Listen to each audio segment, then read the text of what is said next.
से बोलिए मंगलमय भगवान की जय हो। जय जय भागवत ग्रंथ की जय हो। सुख सागर ग्रंथ की जय हो। मंगलमय भगवान की जय। आज मैं आप लोगों को चतुर्थ स्कंद का कथा सुनाने जा रही हूँ।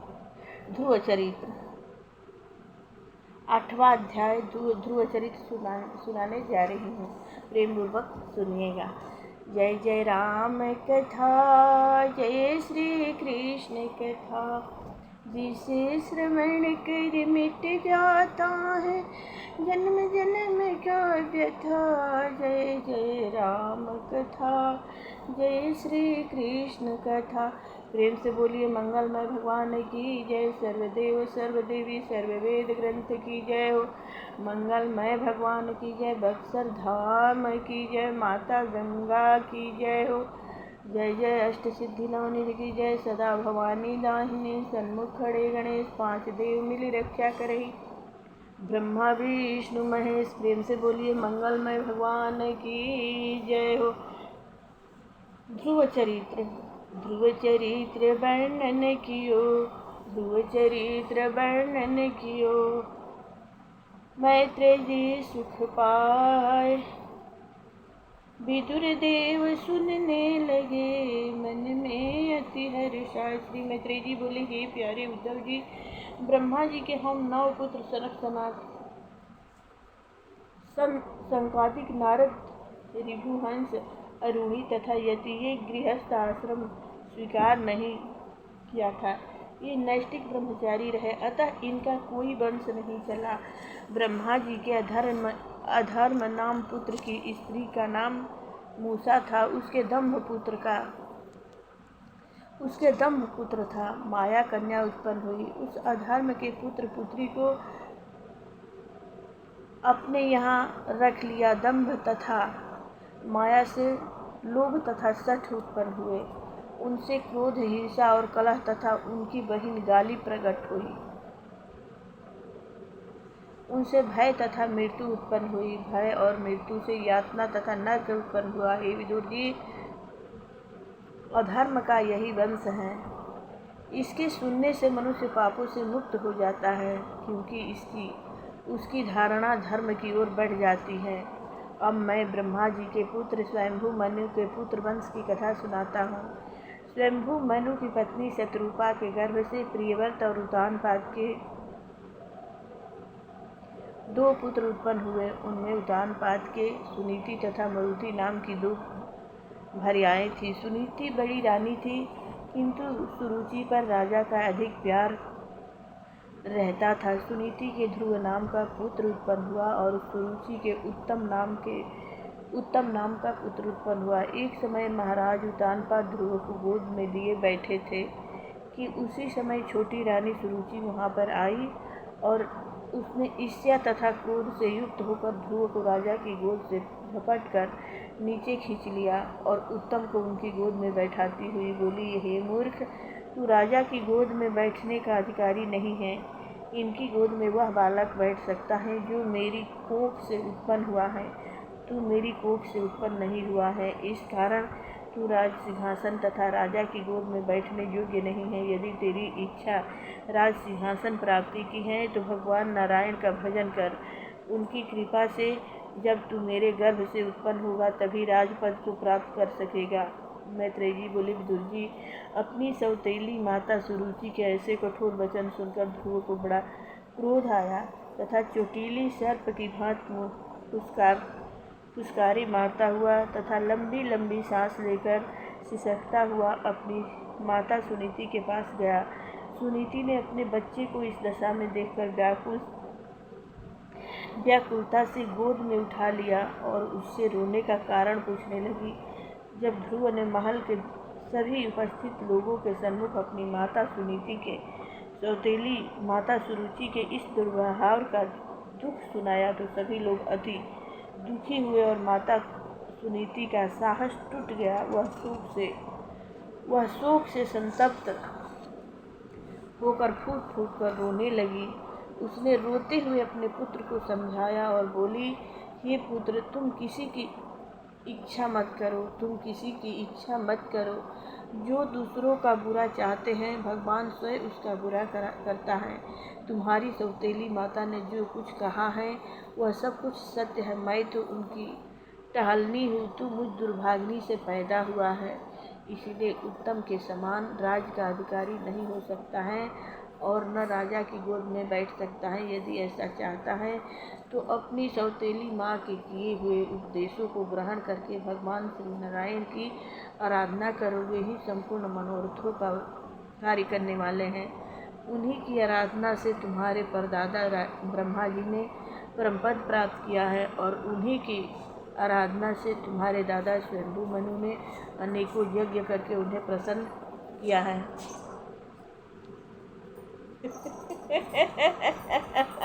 अच्छा बुचिया कथा पढ़वाई हमरा के एबरा कथा पढ़वाई आओ आओ आओ नती आओ सुन लो मैया से कथा सुन लो। हाँ हाँ मनु किया और उन्हीं की आराधना से तुम्हारे दादा स्वयंभू मनु ने अनेकों यज्ञ करके उन्हें प्रसन्न किया है।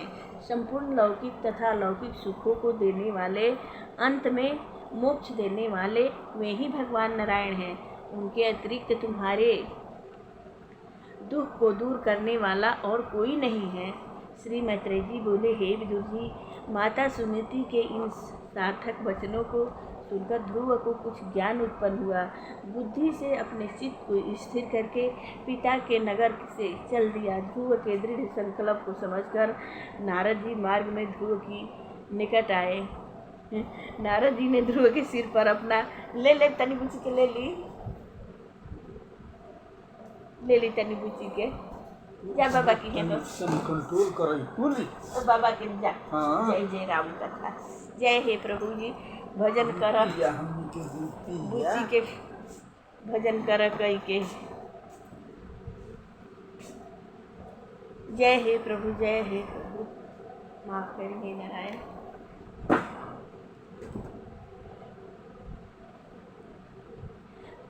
बुद्धि से अपने चित्त को स्थिर करके पिता के नगर से चल दिया। ध्रुव के दृढ़ संकल्प को समझकर नारद जी मार्ग में ध्रुव के निकट आए। नारद जी ने ध्रुव के सिर पर अपना पवित्र हाथ फेरा तथा बोले, हे बेटा, तुम अभी 5 वर्ष के हो और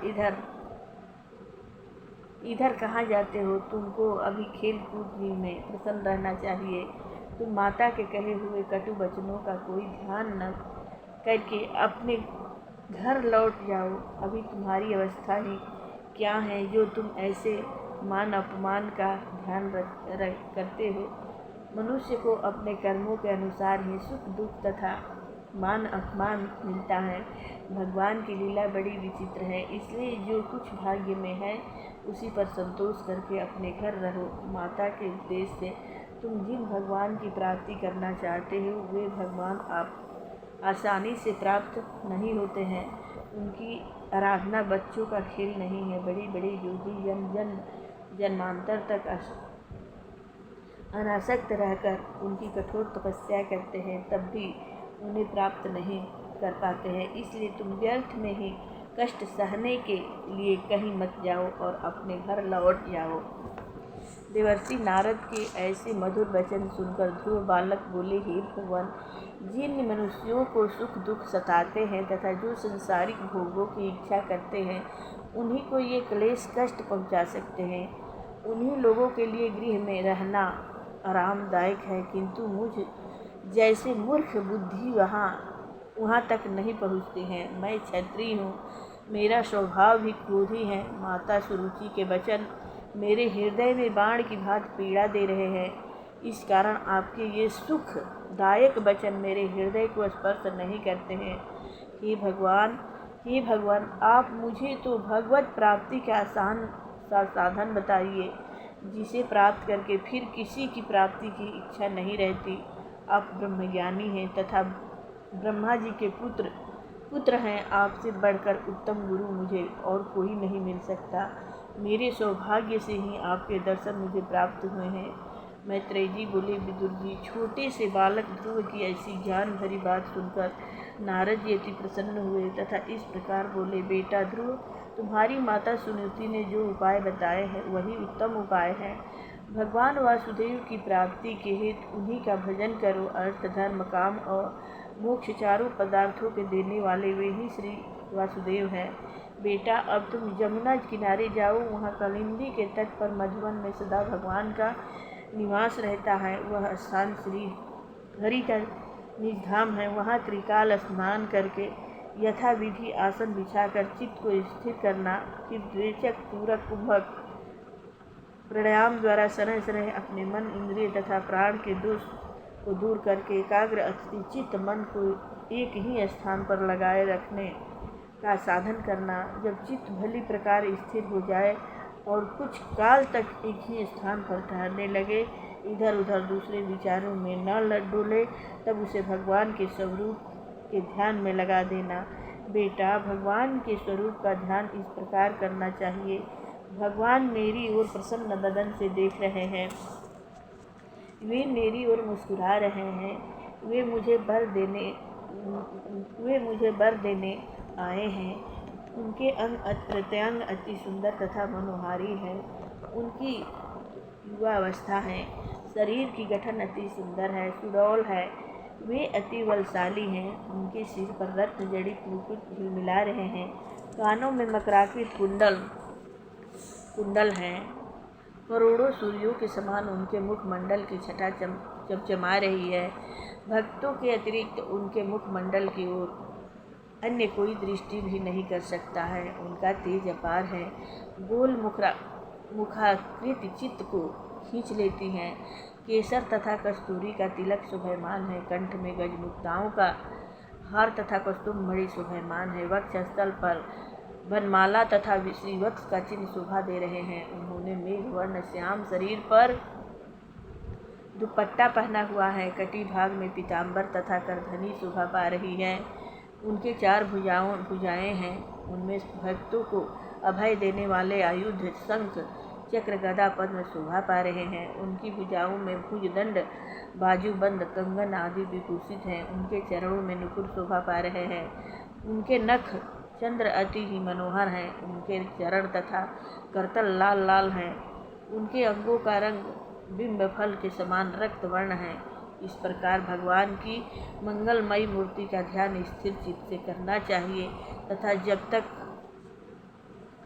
संभव हो उसी मूर्ति पर ध्यान लगाए रखना चाहिए। इस प्रकार ध्यान लगाने से साधक का मन उन्हीं परमानंद में मग्न हो जाता है। फिर चित्त नहीं करता है कि वह लौटकर अन्यत्र डोले। हे बेटा, इस प्रकार ध्यान करते हुए तुम एक मंत्र बताता हूँ, उसका जप करते रहना चाहिए।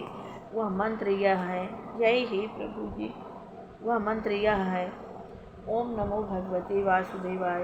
इस मंत्र का 7 रात्रि तक जप करने से मनुष्य आकाश में घूमने वाले सिद्धों का दर्शन प्राप्त कर लेता है। देश काल तथा स्थल के अनुसार जो पूजा की सामग्री प्राप्त हो उससे नित्य भगवान वासुदेव का पूजन करें। उनके पूजन में इसी मंत्र का प्रयोग करें। पूजन नित्य करें। उनके पूजन में शुद्ध जल, पुष्प तथा जंगली फल फूल, दुर्वा, वलकल तथा तुलसी का प्रयोग करें। सदा मौन, कंद, फल फूल का परिमित सेवन करें। तत्पश्चात उनकी कथाओं व लीलाओं का मन ही मन चिंतन करें। भगवान की पूजा तथा अर्पण आदि ओम नमो भगवते वासुदेवाय इस 12 अक्षर मात्र से ही करें। हे ध्रुव, इस प्रकार भगवान का पूजन तथा उनकी आराधना करने से अति प्रसन्न हो जाते हैं और अर्थ, धर्म, काम, मोक्ष को देते हैं। नारद जी के उपदेश ग्रहण करके ध्रुव ने उनकी परिक्रमा की तथा मधुबन की ओर चल दी। नारद जी वहाँ से चलकर राजा उत्तानपाद के नगर में आए। राजा ने नारद जी का विधिवत पूजन किया और उच्च आसन बैठने को प्रदान किया। तब श्री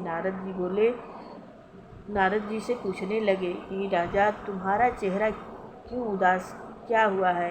तुम उदास क्यों प्रतीत हो रहे हो? क्या कारण है? राजा ने कहा, हे ब्रह्मर्षि, मैं बड़ा नीच तथा निर्दयी हूँ। मैंने स्त्री के वश में होकर अपने 5 वर्ष के छोटे से बालक को घर से निकाल दिया। हाय वह नन्हा सा बालक न जाने कहाँ भूखा प्यासा घूमता होगा, कहीं रोता होगा, उसे तो कोई भेड़िया ही उठा ले गया होगा। न जाने मेरी बुद्धि पर क्या पर्दा पड़ गया था। उस बालक के अपमान पर मैंने कुछ भी नहीं कहा, मैंने उसका मन तनिक भी नहीं रखा। सौतेली माँ के दुर्व्यवहार से दुखी होकर वह घर से निकल पड़ा है। वह मेरी गोद में बैठा था, उसे उस पिचासिनी सौतेली माँ ने मेरी गोद से नीचे गिरा दिया और मैं बैठा देखता ही रहा। इतना कहकर राजा के नेत्रों से आंसू बहने लगे। तब नारद जी बोले, हे राजा, तुम उस बालक की तनिक भी चिंता मत करो, जिसका रक्षक भगवान है उसका कोई बाल भी बांका नहीं कर सकता है। वह बड़ा भाग्यशाली बालक है। भविष्य में वह बालक अपने यश को सारी पृथ्वी पर फैलाएगा। वह सामर्थ्यवान है। अपने दादा मनु तथा परदादा ब्रह्म के समान ब्रह्मज्ञानी तथा लोकपालों से पूजित होगा। उसके प्रभाव से तुम्हारा भी यश इस संसार में फैलेगा। मैत्रेय जी बोले, विदुर जी, देवर्षि नारद के ऐसे वचन सुनकर राजा उत्तानपाद के चित्त को कुछ शांति हुई, किंतु पुत्र शोक के कारण चिंता मग्न रहने लगे। उधर बालक ध्रुव ने यमुना जी के तट पर मधुवन में जाकर स्नान किया और उस दिन पवित्रता के साथ बिना कुछ खाए पिए रात्रि व्यतीत की। तदुपरांत नारद जी के वचनों के अनुसार मन को एकाग्र करके भगवान नारायण की उपासना प्रारंभ की। ध्रुव ने 3 रात्रि के अनुसार अपना आहार प्रारंभ किया। 3 रात्रि व्यतीत होने पर कैथ तथा बैर खाकर निर्वाह करने लगे। इस प्रकार भगवान की आराधना में 1 मास समाप्त किया। दूसरे मास में ध्रुव ने 6 रात्रि के अंतर से शरीर निर्वाह के लिए केवल सूखे पत्ते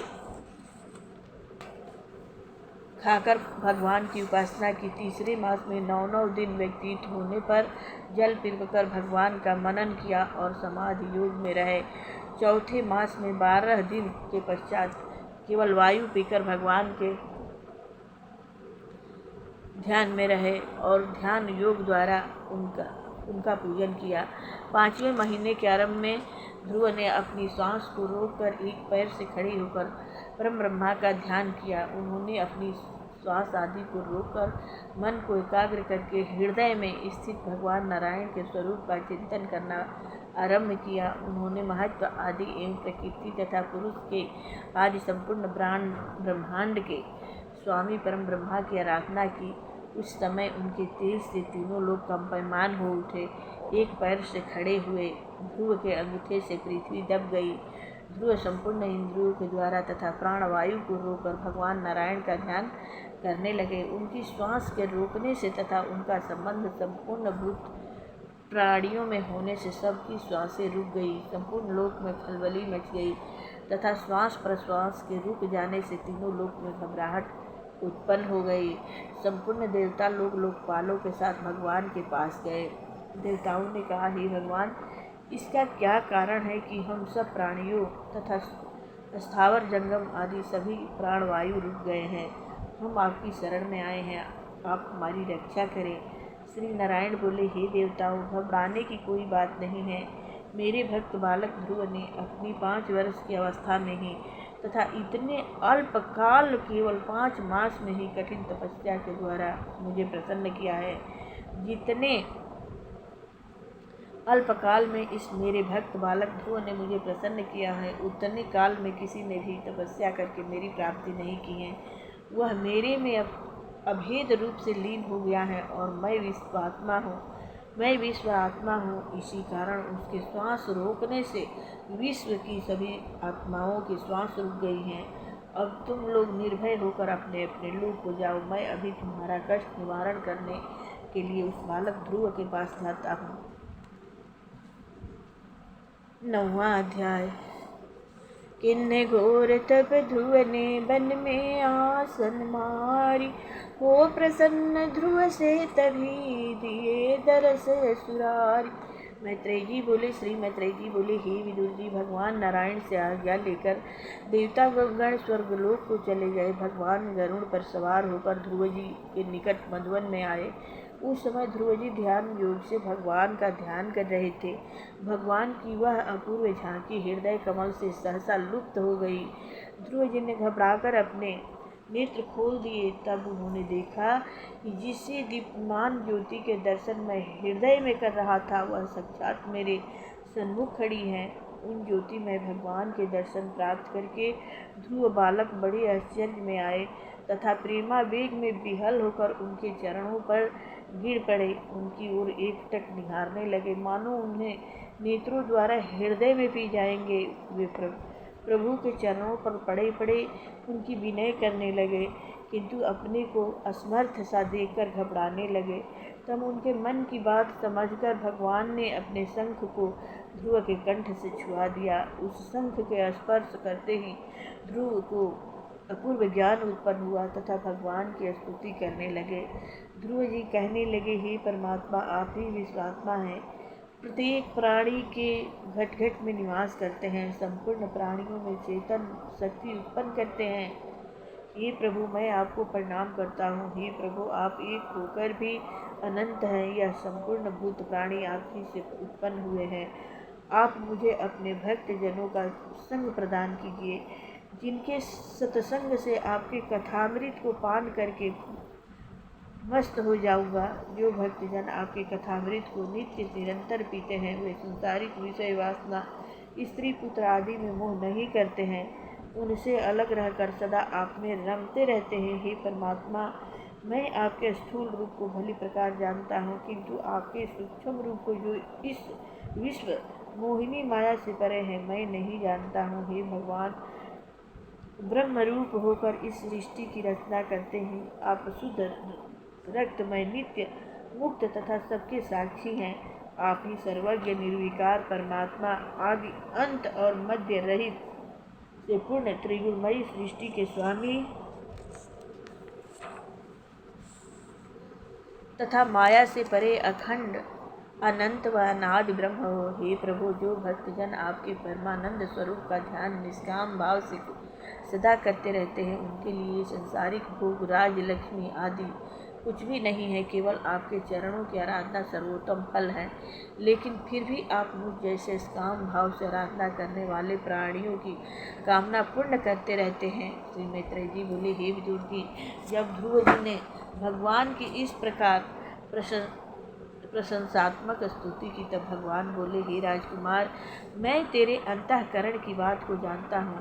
तेरी सभी इच्छाएं पूर्ण होगी। तुझे वह दुर्लभ पद देता हूँ जो बड़ी बड़ी योगियों को भी प्राप्त नहीं होता है। जय हे प्रभु, जय हे नाथ। जिस लोक को अभी तक कोई प्राप्त नहीं कर सका है तथा जिसके चारों ओर ज्योतिष चक्र घूमता रहता है तथा जिसके आधार पर यह संपूर्ण ग्रह नक्षत्र घूमते हैं, प्रलय काल में भी जिसका नाश नहीं होता है, नक्षत्रों के साथ सप्तऋषि जिनकी प्रदक्षिणा करते रहते हैं, वह ध्रुव लोक तुमको प्राप्त होगा। इस लोक में भी 36 सहस्त्र वर्ष तक पृथ्वी का शासन करके तथा अनेक दक्षिणा वाले बड़े बड़े यज्ञों द्वारा मेरी आराधना करेगा। तुम्हारा भाई उत्तम शिकार में यक्षों द्वारा मारा जाएगा। उस समय उसकी माता सुरुचि पुत्र विरह के कारण दावानल में भस्म हो जाएगी। तत्पश्चात सर्वोत्तम ऐश्वर्य भोग कर अंत समय में मेरे लोक को प्राप्त करेगा। मैत्रेय जी बोले, हे विदुर जी, बालक ध्रुव को ऐसा वर देकर भगवान नारायण अपने लोक को चले गए। भगवान के दर्शन प्राप्त करके उनके दर्शनों का संकल्प तो ध्रुव ने पूर्ण कर लिया, किंतु उनके चित्त को शांति तथा विशेष प्रशंसा प्राप्त नहीं हुई तथा वे अपने घर को लौट आए। श्री विदुर जी बोले, हे भगवान, भगवान के दर्शन प्राप्त करके भी ध्रुव जी को प्रशंसा क्यों नहीं हुई? उन्होंने इतनी छोटी अवस्था में यज्ञ पुरुष भगवान को प्राप्त करके भी अपने को कृत्य क्यों नहीं माना? श्री मैत्रेय जी बोले, विदुर जी, अपनी सौतेली माता सुरुचि के वचनों से ध्रुव जी का हृदय इतना विदा हुआ था कि भगवान के सन्मुख वर मांगते समय उनको उन वचनों का ध्यान बना रहा। इसी कारण ध्रुव जी ने श्री हरि से मुक्ति नहीं मांगी। जब उनका वह मनोमालिन्य भगवान की कृपा से दूर हुआ, तब उन्हें इस बात का ध्यान आया और पछताकर कहने लगे, आहा, जिस भगवान के चरण रज की प्राप्ति के लिए शंकादिक बड़े बड़े तपस्वी तथा योगी जन तरसते रहते हैं तथा समाधि योग से जन्म जन्मांतर तक उनकी आराधना करने पर भी उनके दर्शन प्राप्त नहीं होते हैं, उन श्री हरि को मुझ बालक ने 6 मास में ही प्राप्त कर लिया, किंतु उनसे कुछ नहीं मांगा, केवल नष्ट होने वाला संसारिक भोग ही मांगा। मुझे तो मुक्ति मांगनी चाहिए थी, मेरी बालक बुद्धि ने मुझे घेर लिया। मैंने नारद जी की आज्ञा का पालन नहीं किया। पहले तो विश्वात्मा भगवान का प्रसन्न होना ही अति कठिन है, किंतु वे मेरी तपस्या से प्रसन्न भी हो गए। फिर भी मैंने नाशवान संसार को मांगा तथा अभिमान बढ़ाने वाला उच्च पद मांगा। ध्रुव जी इस प्रकार अपने मन ही मन पछताने लगे। हे विदुर जी, जिनको भगवान के चरण रविंदों के मकरंद का स्वाद लग गया है, वे उनके अतिरिक्त और किसी संसारिक वस्तु की इच्छा नहीं करते हैं। ध्रुव इस प्रकार पछताते हुए अपने नगर को लौट पड़े। जब राजा उत्तानपाद ने ध्रुव के लौटने का समाचार सुना तो पहले तो उन्हें विश्वास ही नहीं हुआ, किंतु नारद जी की बात का स्मरण होते ही वे तत्काल नगर से बाहर आए। उनके साथ बहुत से कुल के वृद्ध मंत्री, बंधु बांधव तथा ब्राह्मण लोग अनेक प्रकार की उत्तम उत्तम समारियों के सहित चले। मांगलिक बाजे आगे आगे बजते थे। कुमार ध्रुव की अगवानी के लिए उनकी दोनों माताएं सुरुचि तथा सुनीति उत्तम पालकियों पर बैठकर चली। तपस्वी ध्रुव को देखते ही राजा तुरंत रथ से नीचे उतर पड़े तथा झपटकर उसे गोद में उठा लिया। अतः ध्रुव पहले के ध्रुव नहीं थे। उन्होंने विश्वात्मा भगवान के पवित्र चरणों का स्पर्श करके परम पद प्राप्त कर लिया था। उनके मुख कमल से अपूर्व आभा तथा ज्योति छिटक रही थी। राजा उत्तानपाद उन्हें बार बार कंठ से लगाकर आंसू बहाने लगे। ध्रुव जी ने अपने पिता के चरण स्पर्श करके उन्हें प्रणाम किया, फिर दोनों माताओं के चरण स्पर्श किए। छोटी माता सुरुचि ने ध्रुव को हृदय से लगा लिया और उसे चिरंजीवी होने का आशीर्वाद दिया। सुरुचि अपने कृत्य पर पछताने लगी और आंसू बहाने लगी। सुनीति भी अपने पुत्र को छाती से लगाकर अपने दुखों को भूल गई। सभी पूर्ववासी लोग ध्रुव जी की प्रशंसा करने लगे। इस प्रकार बड़े आदर भाव से ध्रुव जी को छोटे भाई उत्तम के साथ हंथिनी पर चढ़ाकर राजा उत्तानपाद नगर में ले आए तथा उत्तम महलों में ले गए। सभी नगर निवासियों ने ध्रुव जी के दर्शन किए और सफेद सरसों, अक्षत, पुष्प आदि की वर्षा करने लगे। ध्रुव जी अपने पिता के महल में पहुँचे, जो अनेक प्रकार की बहुमूल्य ऐश्वर्य की सामग्रियों से सजा हुआ था। समय आने पर राजा उत्तानपाद ध्रुव जी को राज सिंहासन देकर तपस्या के लिए वन को चले गए।